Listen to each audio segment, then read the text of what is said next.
Assalamualaikum warahmatullahi wabarakatuh. Kembali lagi di channel Ari Kurniawan 13. Oke teman-teman, kali ini video yang mungkin cukup jarang di channel saya. Saya mau bahas tentang beli iPhone 12 mini yang kondisinya itu inter, terus bisa dibilang banyak minusnya ya. Tapi untuk penggunaan cukup normal. Setidaknya untuk keperluan yang saya butuhkan. Jadi ini adalah iPhone 12 mini yang menurut saya tidak banyak dilirik ya, karena pasti yang jadi hambatan pertama adalah kapasitas baterainya yang cukup kecil. Bahkan untuk di tahun ini sangat-sangat kecil ya, hanya di 2000 sekitar 2200-an mAh lah. Nah, apa yang salah di unit saya ini? Yang pertama ini adalah unit Inter. Garansi IMEI dari tokonya itu 1 bulan, ya mungkin pakai IMEI Visa Turis gitu ya, 3 bulanan. Jadi saya juga nggak pasang jaringan atau SIM card ke HP ini, karena ini cuma HP kedua aja. Terus, kalau teman-teman perhatikan, mungkin kalau yang udah sering pakai iPhone atau sedang pakai iPhone 12 mini, akan langsung sadar bahwa layar di HP ini tuh aneh ya. Anehnya kenapa? Bezel di bawah terutama nih, di bagian bawah. Sebentar saya coba ke tema putih ya. Nah ini ya, di bagian bawah itu kan cukup tebal ini ya. Ini cukup tebal, bagian atasnya juga ya kurang seperti iPhone 12 mini yang aslinya. Nah ini LCD-nya LCD yang non ori ya, entah kelasnya apa, ada yang grade ori atau KW atau OM gitu ya. Tapi ini yang jelas bukan ori di LCD ini. Terutama di kondisi-kondisi tertentu kalau saya menggunakan kontras atau brightness yang cukup rendah di malam hari menggunakan tema gelap, dia ada semacam black crush dan juga kayak green tint juga, tapi masih bisa diatasi dengan menaikkan brightness aja. Jadi ya oke lah, menurut saya nggak ada masalah. Nah selain layar, yang lainnya kayak baterai jelas bukan ori lagi.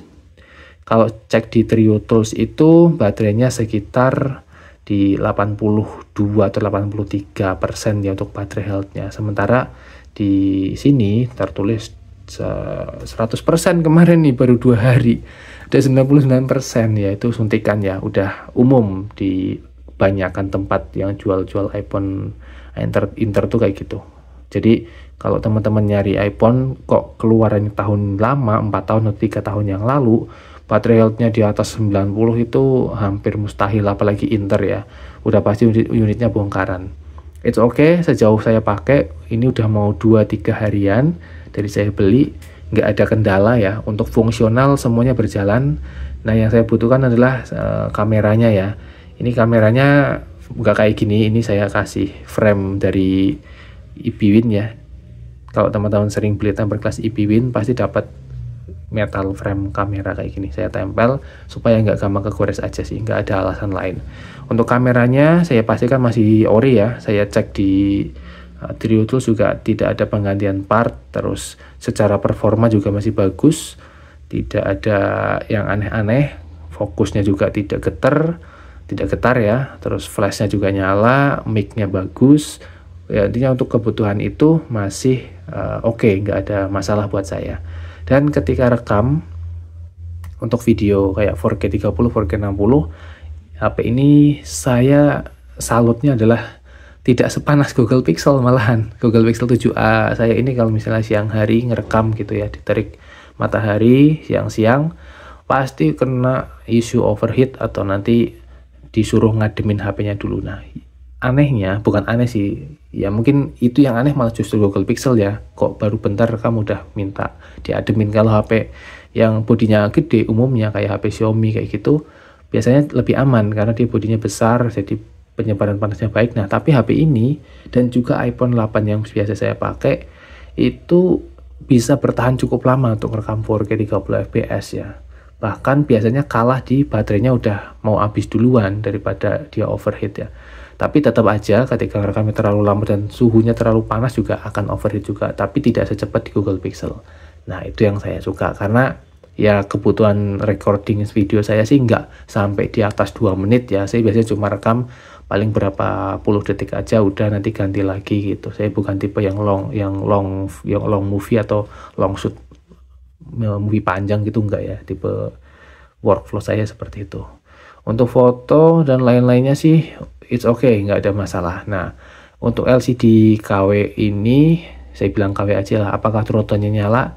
Turunnya nyala ya. Jadi dia ada semacam efek kalau dinyalain dia lebih warm ya layarnya, mengikuti ambience di sekitar. Jadi untuk yang tanya turunnya nyala apa enggak, nyala. Cuman itu kopian ya. Ada yang bisa metode copy dari LCD ori ke LCD gantian untuk turunnya. Ya bagi saya itu oke lah, nggak terlalu masalah. Nah untuk baterai nih, ya tadi kan pH-nya udah turun 1% ya baru 2 hari. Nah sejauh pemakaian saya ini kuat untuk seharian dengan metode WiFi only. Saya tidak pasang SIM card di HP ini. Ini kuat banget untuk seharian. Ini lebih irit dari iPhone 8 yang saya punya, yang udah saya ganti baterainya dengan baterai Cortex kalau nggak salah. Saya ganti sendiri untuk iPhone 8-nya ya, itu masih lebih boros di iPhone 8 dibandingkan dengan ini. Saya nggak tahu nih baterainya pakai merek apa, tapi sejauh satu harian bisa SOT di atas 5 jam. Itu sih impresinya cukup menarik ya, karena saya bisa berlama-lama kayak WA, Instagram, TikTok, YouTube dan lainnya tuh bisa lebih lama di situ. Jadi ini sudah cukup memenuhi kebutuhan saya. Harganya berapa? Nah, ini saya beli di harga sekitar 3,2 ya. 3,2, 3,3 dengan ongkir ya. Karena saya pakainya biar ongkir instan agak mahal, jadi bayarnya sekitar 40 atau berapa puluh ribu gitu. Apakah worth it? Kalau saran saya sih, karena saya udah beli ya, jadi saya bisa kasih tahu worth it atau enggak. Ini harganya mirip-mirip dengan iPhone 11 Pro yang varian 64GB. Ini yang 128 ya, di 12 mini ini yang 128, setara dengan 11 Pro yang 64GB. Sama-sama Inter ya tentunya. Harganya mirip-mirip, kayaknya selisih di 100 atau 200 ribu lebih mahal di 11 Pro. Saya malah menyarankan kayaknya mendingan itu aja deh. Cuman untuk kamera saya udah buktiin langsung, ini lebih minim noise ya untuk video. Ini lebih powerful jujur aja. Dia hanya minus kamera telenya aja. Ini kan cuma 2 aja lensanya.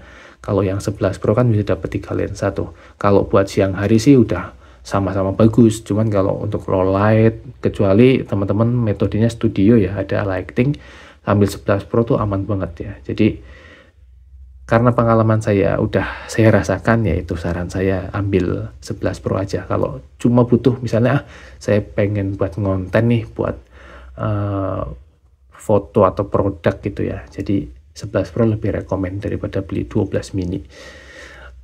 Apalagi ya, untuk mikrofon terus Face ID semuanya jalan ya, terus tombol-tombolnya juga jalan, nggak ada masalah di sini. Tombol volume, power masih oke.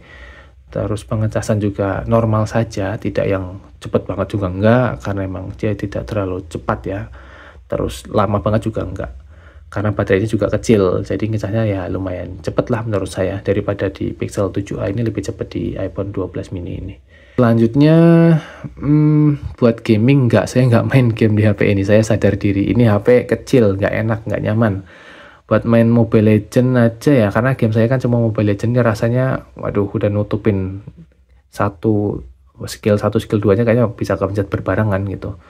Dan juga ini layarnya kayaknya kurang nyaman sih, karena satu kecil, yang kedua ini KW ya, jadi nggak terlalu responsif. Dan ini 60 Hz nya saya mulai merasakan itu setelah pakai Pixel 7a di 90 Hz ya, terlalu sering. Pakai ini rasanya waduh kok kayak gini banget rasanya ya, nggak enak dilihatnya. Tapi lama-lama ya udah terbiasa aja. Yang masih nyaman di HP ini adalah perpindahan aplikasi, animasi, terus kelancaran sistemnya, dan enak lagi buat upload di sosial media tuh nggak ada kompresi yang terlalu signifikan ya, walaupun ada tapi nggak signifikan. Record di 60 fps bisa, upload di 60 fps juga, nggak ada penurunan fps yang signifikan juga. Itu kelebihan-kelebihan lain yang menurut saya masih mengcover walaupun saya beli iPhone Inter seperti ini. Oke, kayaknya sharing saya itu teman-teman untuk HP yang baru saya beli beberapa waktu terakhir ini. Semoga informasi ini memberikan insight tambahan buat teman-teman ya. Di 2025 beli iPhone 12 mini ya kayak gitu yang saya alami, apalagi Inter. Kalau belinya X-Epoch ya itu lebih bagus, pasti semua partnya ori, baterainya juga biasanya lebih awet. Kalau dibandingkan dengan mau beli yang lain atau apa ya, 11 Pro sih saya bisa rekomendasikan ya. Kalau iPhone 11 terus XR tuh udahlah mimpi-mimpi itu tolong dikubur dalam-dalam. Gini udah tahun berapa gitu, tolong diingat-ingat. Terima kasih. Wassalamualaikum warahmatullahi wabarakatuh.